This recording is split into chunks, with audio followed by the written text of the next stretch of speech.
Halo semuanya, kembali lagi di channel YouTube Evi Wahyu. Hari ini kita akan bahas tuntas hal yang penting dan sering bikin bingung, yaitu tentang cara dan biaya mutasi serta balik nama kendaraan bermotor beda daerah, lengkap dengan kebijakan terbaru di tahun 2025. Kalau kamu baru beli kendaraan bekas dari luar kota ataupun pindah domisili ke provinsi lain, kamu wajib banget tahu langkah-langkah dan biaya biar prosesnya lancar dan gak kena calo. Langsung aja kita mulai. Tapi seperti biasa, sebelum kita lanjutkan videonya, yang belum subscribe jangan lupa untuk subscribe dulu ya. Subscribe dulu.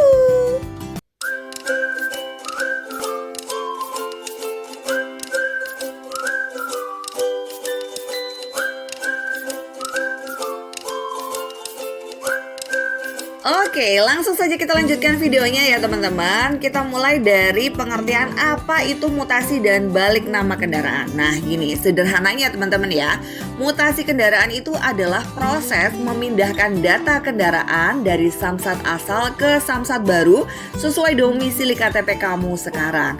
Ini biasanya dilakukan kalau kamu pindah daerah atau beli kendaraan dari luar kota atau provinsi. Dan untuk balik nama sendiri itu adalah proses mengganti nama pemilik kendaraan pada STNK dan BPKB dari pemilik sebelumnya ke nama kamu. Biasanya dua proses ini dilakukan sekaligus ya teman-teman, dan memang lebih efisien seperti itu. Kemudian untuk dokumen-dokumen yang perlu disiapkan itu adalah yang pertama KTP pemilik baru asli dan fotokopi. Jadi teman-teman ini KTP-nya adalah pemilik baru ya, bukan pemilik lama. Jadi kalau teman-teman itu nggak punya KTP pemilik lama, nggak usah galau karena itu tidak diperlukan ya teman-teman. Cukup pakai KTP pemilik baru. Kemudian yang kedua adalah BPKB kendaraan asli dan fotokopi. Kemudian yang ketiga STNK asli dan fotokopi, dan berikutnya adalah kwitansi jual beli bermaterai. Dan yang kelima adalah formulir mutasi dan balik nama dari samsat. Dan berikutnya adalah hasil cek fisik kendaraan di samsat asal dan tujuan. Jadi untuk cek fisiknya itu dilakukan 2 kali ya teman-teman, di samsat asal dan juga samsat tujuan. Kalau misalnya ternyata kendaraannya itu nggak ada di lokasi itu, terlalu jauh gitu ya untuk menghadirkan kendaraannya, maka teman-teman bisa melakukan cek fisik bantuan namanya. Nah, di sini teman-teman bisa search di video saya udah pernah bikin tutorial tentang cara cek fisik kendaraan, cek fisik bantuan maksudnya ya. Jadi teman-teman lihat di sana untuk cara cek fisik bantuan supaya teman-teman nggak perlu menghadirkan kendaraannya di samsat asal maupun di samsat tujuan ya. Biasanya ini PR banget kalau daerah kita tuh sangat berjauhan dengan daerah asal dan juga daerah tujuan.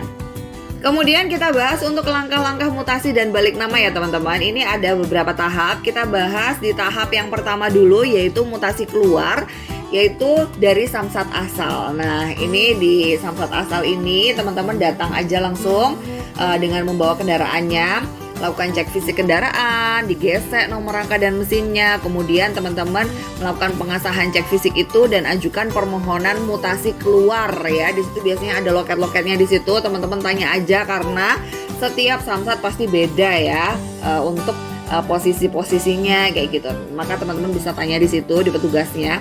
Tapi minimal walaupun kita bertanya-tanya, kalau kita udah tahu caranya itu akan minim untuk kita dibohongi calo ya. Jadi di sini teman-teman wajib dengerin dulu supaya walaupun nanti di sana bertanya-tanya, setidaknya teman-teman udah tahu gitu, udah ada bekalnya gitu ya. Oke, kemudian teman-teman di situ nanti akan bayar biaya administrasi mutasi. Dan teman-teman tunggu berkas keluar dalam 5-7 hari kerja. Dan di sini nanti juga saya akan bahas tentang biayanya berapa, tapi nanti di akhir ya teman-teman. Sekarang kita bahas untuk langkah-langkahnya terlebih dahulu. Nah, setelah kita nunggu 5-7 hari kerja, ini ya sekali lagi setiap samsat pasti beda ya, hari-harinya berapa lama itu kan tergantung antrian juga, tergantung samsatnya juga. Jadi pasti beda-beda. Kemudian teman-teman ambil berkas legalisasi mutasi untuk dibawa ke samsat tujuan ya. Kalau udah jadi, udah dicabut berkasnya, teman-teman bawa ke samsat tujuan untuk melakukan tahap 2, yaitu mutasi masuk dan balik nama di samsat tujuan ya.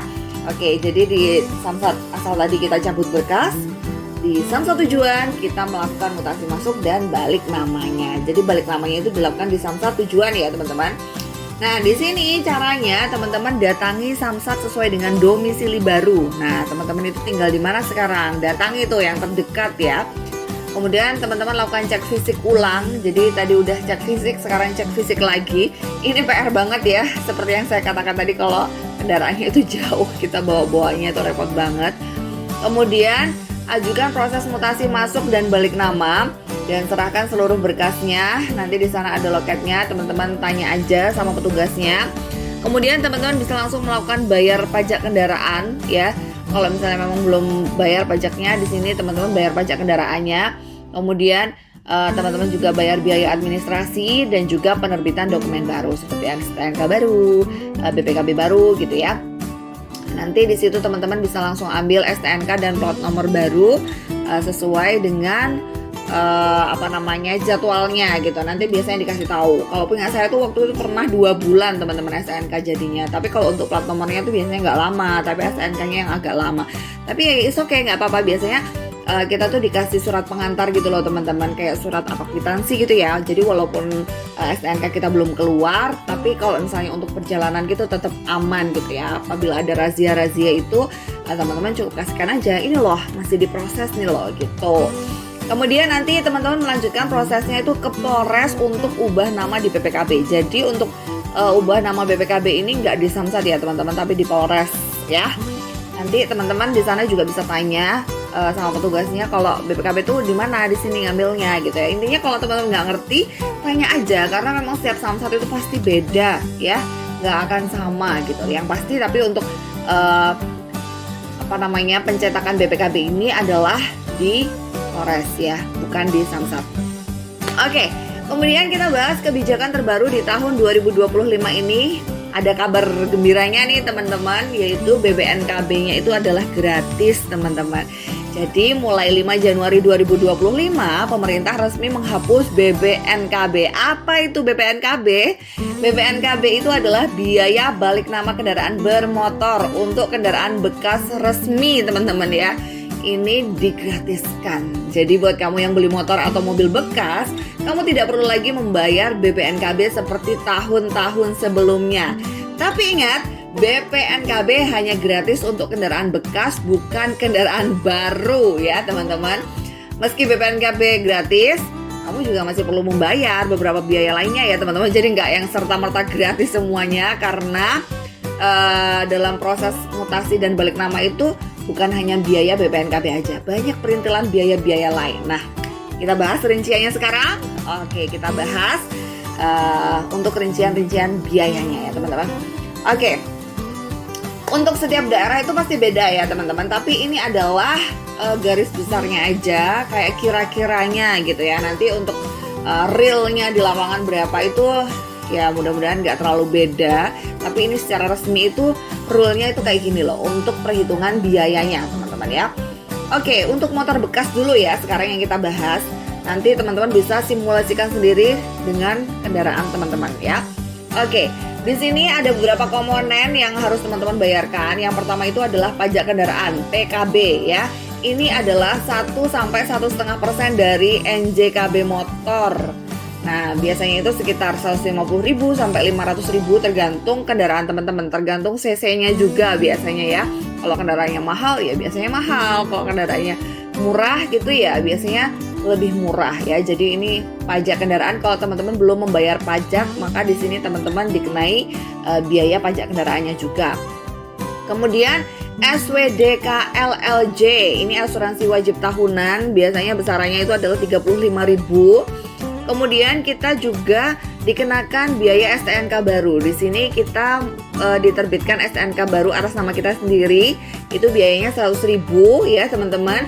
Kemudian kita juga dapat plat nomor atau TNKB baru. Nah, ini plat baru ini dari Samsat domisili baru ya teman-teman. Jadi kalau misalnya awalnya itu platnya DK misalnya dari Bali, terus teman-teman pindah ke Banyuwangi gitu ya, platnya P gitu. Ya udah, jadi untuk plat yang terbaru itu adalah platnya P gitu. Itu biayanya untuk penerbitan plat nomor baru itu adalah 60.000. Nah, selanjutnya biaya lagi itu adalah BPKB baru diurus di Polres, itu besarannya untuk motor 225.000 ya teman-teman. Nah, untuk administrasi dan formulir seperti biaya fotokopi, legalisir, dan pengurusan dokumen itu biasanya sekitar 35.000 sampai 75.000. Jadi teman-teman juga harus menyiapkan biaya ini ya. Dan untuk cek fisik kendaraan itu sebenarnya gratis sih teman-teman. Ini di sini ada gesek nomor rangka dan mesin itu 2 kali, tapi biasanya untuk pengesahannya itu emang ya bayar juga gitu.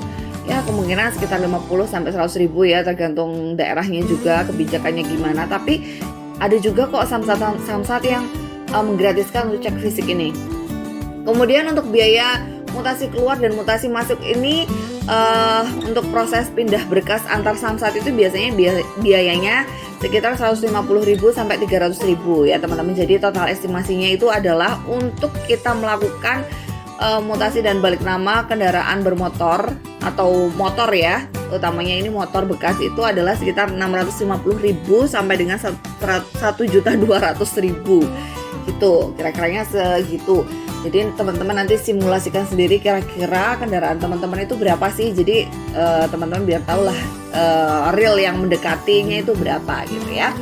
Oke, setelah motor kita bahas untuk mobil bekas ya teman-teman.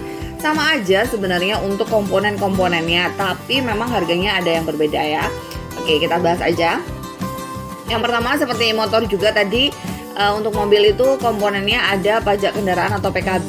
Ini harganya untuk pajaknya itu adalah 1,5% dari NJKB mobil, itu sekitar 800.000 sampai 2 jutaan gitu ya, tergantung nilai jualnya.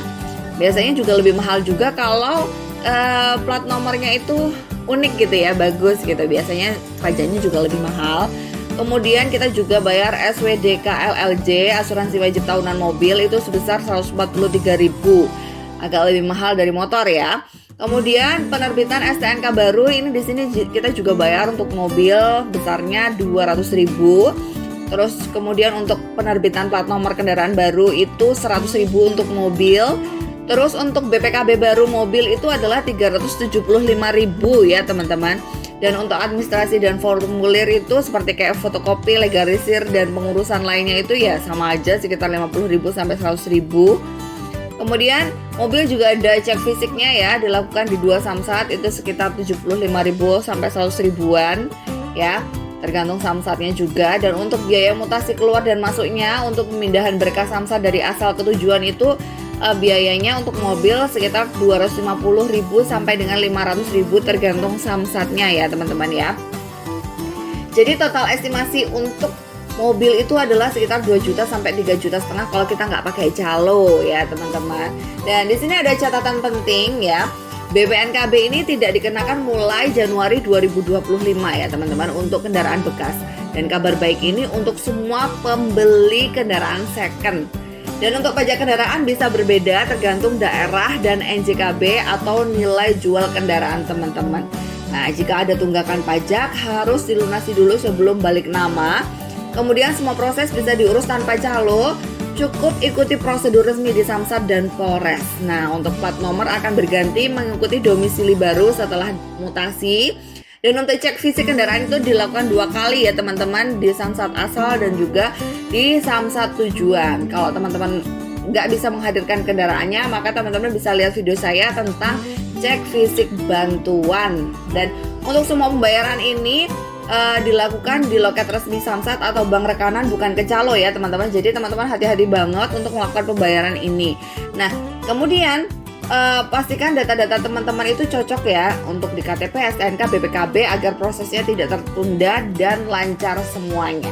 Dan ada beberapa tips juga dari saya ya, buat teman-teman yang bertanya-tanya tentang nilai jual kendaraan bermotor atau NJKB itu berapa ya. Teman-teman bisa cek di website resmi Samsat Provinsi teman-teman. Di situ biasanya ada nilai kendaraan itu, taksirannya berapa, di situ ada. Dan teman-teman juga di sini harus menyiapkan dokumen asli dan salinan dari awal agar tidak bolak-balik ya. Jadi dari rumah itu udah bawa fotokopiannya sekalian aja biar nanti nggak repot ya.